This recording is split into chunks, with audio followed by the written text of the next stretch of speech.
സ്വാഗതം.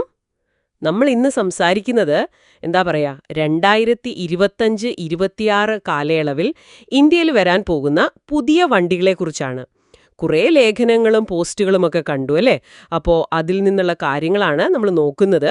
കാറുകൾ, ബൈക്കുകൾ, പിന്നെ ഇലക്ട്രിക് വണ്ടികൾ, SUVകൾ, അങ്ങനെ പലതും വരുന്നുണ്ട്. ഇതിനെപ്പറ്റിയൊരു ഏകദേശ ധാരണ തരാനാണ് നമ്മൾ ശ്രമിക്കുന്നത്. അപ്പോൾ കാറുകളിൽ നിന്ന് തന്നെ തുടങ്ങാം. ടൊയോട്ടയുടെ ഹൈറൈഡർ അതിപ്പോ തന്നെ വലിയ ഹിറ്റാണല്ലോ. അതെ, 2025 മോഡൽ വിപണിയിലുണ്ട്. ഏകദേശം ഒരു 11 ലക്ഷം മുതലല്ലേ വില? അതെ, 11 തൊട്ട് 20 ലക്ഷം വരെ വരും. അതിന്റെ 1 ലക്ഷം യൂണിറ്റ് വിറ്റുപോയി എന്നുള്ളത് അതിന്റെ ഒരു പോപ്പുലാരിറ്റി കാണിക്കുന്നുണ്ട്. ഓഹോ, അതിൽ ഓൾ വീൽ ഡ്രൈവ് ഒക്കെ ഉണ്ടോ? ഉണ്ട്, ഓൾ വീൽ ഡ്രൈവ് ഉണ്ട്. പിന്നെ 6 എയർ ബാഗുകൾ സ്റ്റാൻഡേർഡ് ആണ്. മൈൽഡ് സ്ട്രോങ് ഹൈബ്രിഡ് ഓപ്ഷൻസും കിട്ടും. ശരിയാണ്, ആ ഹൈബ്രിഡ് ഓപ്ഷനുകൾക്ക് നല്ല ഡിമാൻഡ് ഉണ്ടാവും. തീർച്ചയായും. ഈ SUV വിപണിയിലുള്ള താൽപ്പര്യം അത് വളരെ വ്യക്തമാണ്. അതുപോലെ ഇലക്ട്രിക്കിലേക്കും വരുന്നുണ്ട്. ടാറ്റയുടെ ഹാരിയർ EV. ഹാരിയർ EV അത് വലിയ വാർത്തയാണല്ലോ. ജൂൺ 2025-ലോ? അതെ, ഏകദേശം അതാണ് പ്രതീക്ഷിക്കുന്നത്. വില ഒരു 22-30 ലക്ഷം വരെയും. റേഞ്ച് ഒരു 400-500 കിലോമീറ്റർ കിട്ടും എന്നാണ് പറയുന്നത്. ഇലക്ട്രിക് SUV രംഗത്ത് അതൊരു പ്രധാന മോഡലാവും. അതായത് വലിയ വണ്ടികളിലും EV വരുന്നു. അതെ. പിന്നെ ലക്ഷറി സൈഡിൽ നോക്കിയാൽ മെർസിഡസ് AMG G63 ഒക്കെ വരുന്നുണ്ട്. ഓ, G63 അതിന്റെ വില എന്താവും? അത് പിന്നെ 2.5-3 കോടിയൊക്കെ വരും. പിന്നെ MGയുടെ സൈബർസ്റ്റർ, ഒരു ഇലക്ട്രിക് സ്പോർട്സ് കാർ. സ്പോർട്സ് കാറോ? കൊള്ളാലോ. അതെപ്പോഴാ? അതും ജൂൺ 2025 തന്നെ. വില ഒരു 50-60 ലക്ഷം പ്രതീക്ഷിക്കാം. 0 നിന്ന് 100-ലെത്താൻ വെറും 3.5 സെക്കൻഡ് മതി. ഓഹോ, അപ്പൊ എല്ലാ സെഗ്മെന്റിലും ആള് വരുന്നുണ്ട്. വേറെ പ്രധാനപ്പെട്ട കാറുകൾ എന്തൊക്കെയുണ്ട് ഈ ലിസ്റ്റില്? ഓഡി, BMW ഒക്കെ ഉണ്ടോ? ഉണ്ട്. ഓഡി Q5ന്റെ പുതിയ ഫേസ് ലിഫ്റ്റ്, പിന്നെ BMW 2 series, Volkswagen golf GTI, ഇതൊക്കെ 2025 പ്രതീക്ഷിക്കാം. Golf GTI ഇന്ത്യയിലോ? അതെ, അതും വരുന്നുണ്ട്. പിന്നെ വില കുറഞ്ഞ ഇലക്ട്രിക് കാറുകളുമുണ്ട്. Y മൊബിലിറ്റി EV എന്നൊരു മോഡൽ. ഓ, അതിന്റെ വില വളരെ കുറവാണ്. ഏകദേശം 3.25 ലക്ഷം മുതൽ 4.49 ലക്ഷം വരെയാണ് പ്രതീക്ഷിക്കുന്നത്. കൊള്ളാം. പിന്നെ ടാറ്റ ഓൾട്രോസിന്റെ പുതിയ വേർഷൻ ഇറങ്ങിയല്ലോ. ഓൾട്രോസ് റേസർ അതിപ്പോ കിട്ടും. ഒരു 6.89 ലക്ഷം മുതൽ വിലയുണ്ട്. ശരി, ഇനി നമുക്ക് ബൈക്കുകളിലേക്ക് വരാം. അവിടെ എന്തൊക്കെയാണ് പുതിയ വിശേഷങ്ങൾ? ബൈക്കുകളിലുമുണ്ട് കാര്യമായിട്ടുള്ള മാറ്റങ്ങൾ. ഹോണ്ടയുടെ CB300F ഫ്ലെക്സ് ഫ്യൂവൽ വരുന്നുണ്ട്. ഫ്ലെക്സ് ഫ്യൂവൽ അതെന്താണ് സംഭവം? അതായത് E85 എത്തനോൾ ചേർത്ത ഇന്ധനത്തിലും ഓടിക്കാൻ പറ്റുന്ന ബൈക്ക്. 85% വരെ എത്തനോൾ. ഹോ, ഇന്ത്യയിലെ ആദ്യത്തെ അങ്ങനത്തെ ബൈക്കോ? അതെ, അതൊരു വലിയ മാറ്റമാണ്. വില ഏകദേശം 1.7 തൊട്ട് 2 ലക്ഷം വരെ വരും. ഇൻട്രസ്റ്റിംഗ്.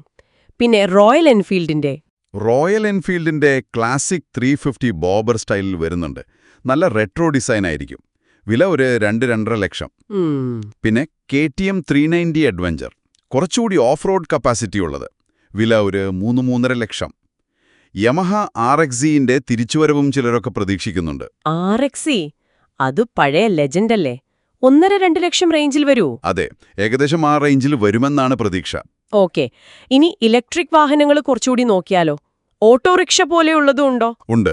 ടെറാ മോട്ടോഴ്സിന്റെ ക്യോറോ പ്ലസ് എന്നൊരു ഇലക്ട്രിക് ഓട്ടോ വരുന്നുണ്ട്. അതിന് 200 കിലോമീറ്റർ റേഞ്ച് കിട്ടുമെന്നാണ് പറയുന്നത്. 200 കിലോമീറ്റർ, കൊള്ളാം. കാറുകളിൽ EV? മഹീന്ദ്ര XUV 400 EVയുടെ ഒരു ഫേസ് ലിഫ്റ്റ് വരും. റേഞ്ച് കൂടും, ഒരു 450-500 കിലോമീറ്റർ ഒക്കെ ആവും. ഓക്കെ, ഹ്യുണ്ടായി ക്രെറ്റയുടെ EVയോ? അതും വരുന്നുണ്ട്. ഹ്യുണ്ടായി ക്രെറ്റ EV, അതിനും ഒരു 400-450 കിലോമീറ്റർ റേഞ്ച് പ്രതീക്ഷിക്കാം. 2025 തന്നെ വരും. പിന്നെ ഈ വലിയ കുടുംബങ്ങൾക്കൊക്കെ പറ്റിയ 7 സീറ്റർ SUVകളും വരുന്നുണ്ടെന്ന് കേട്ടല്ലോ. ഉണ്ട്. നിസാൻ X-Trail തിരിച്ചു വരുന്നുണ്ട്. X-Trail അതിന്റെ വില എന്താവും? കുറച്ചു കൂടും, ഒരു 35-40 ലക്ഷം പ്രതീക്ഷിക്കാം. പിന്നെ ടൊയോട്ട ഫോർച്യൂണറിന്റെ ഫേസ് ലിഫ്റ്റ്. ഫോർച്യൂണർ എപ്പോഴും ഹിറ്റാണല്ലോ, വില കൂടുമായിരിക്കും. സാധ്യതയുണ്ട്, 40-50 ലക്ഷം വരെ പോകാം. പിന്നെ കിയയുടെ ഒരു പുതിയ SUV വരുന്നുണ്ട്, SY എന്ന് കോഡ് നെയിം ഉള്ളത്. അതൊരു 25-30 ലക്ഷം റേഞ്ചിൽ വരും. അപ്പോ 7 സീറ്റർ ഓപ്ഷൻസും കൂടുന്നുണ്ട്. അപ്പോ ഇതൊക്കെ നോക്കുമ്പോൾ പൊതുവായിട്ട് എന്താണ് കാണാൻ കഴിയുന്നത്? എന്താണ് ട്രെൻഡ്? പ്രധാനമായും സുരക്ഷയ്ക്ക് നല്ല പ്രാധാന്യം കൊടുക്കുന്നുണ്ട്. ഈ 6 എയർ ബാഗുകൾ, പിന്നെ ADS ഫീച്ചറുകൾ.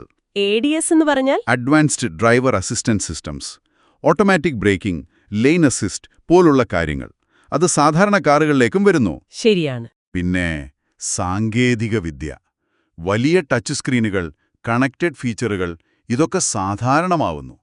ഇവികളിലാണെങ്കിൽ റീജനറേറ്റീവ് ബ്രേക്കിംഗ്, ഫാസ്റ്റ് ചാർജിംഗ് ഇതൊക്കെ സ്റ്റാൻഡേർഡായി വരുന്നുണ്ട്.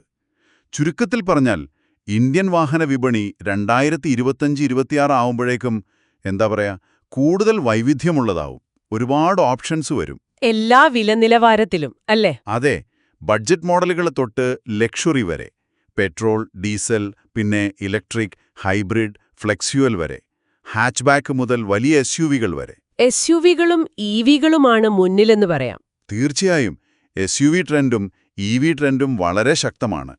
അതോടൊപ്പം ഇന്ധനക്ഷമത, സുരക്ഷ എന്നിവയ്ക്കും പ്രാധാന്യം കൂടുന്നു. ഓക്കെ, അപ്പൊ നമുക്ക് ഈ ചർച്ച ഇവിടെ നിർത്താം. കേൾക്കുന്നവർക്ക് വേണ്ടി ഒരു ചോദ്യം അല്ലെങ്കിൽ ഒരു ചിന്ത. ഇത്രയധികം പുതിയ മോഡലുകൾ, പ്രത്യേകിച്ച് പല വിലകളിലുള്ള EVകളും SUVകളും ഒക്കെ വരുമ്പോൾ അടുത്ത കുറച്ചു വർഷം കൊണ്ട് ഇന്ത്യയിലെ വണ്ടി വാങ്ങുന്നവരുടെ ഇഷ്ടങ്ങൾ എങ്ങനെ മാറും? നമ്മുടെ നിരത്തുകൾ എങ്ങനെ മാറും? വിലയും ഫീച്ചറും മാത്രം നോക്കിയാൽ മതിയോ? അതോ ഈ ചാർജിംഗ് സ്റ്റേഷനുകളുടെ എണ്ണം, സർക്കാരിന്റെ പോളിസികൾ, പെട്രോളിന്റെയും ഡീസലിന്റെയും വില, ഇതൊക്കെ നിങ്ങൾ അടുത്തൊരു വണ്ടി എടുക്കുമ്പോൾ എത്രത്തോളം പ്രധാനമാകും? ഒന്നാലോചിച്ചു നോക്കൂ.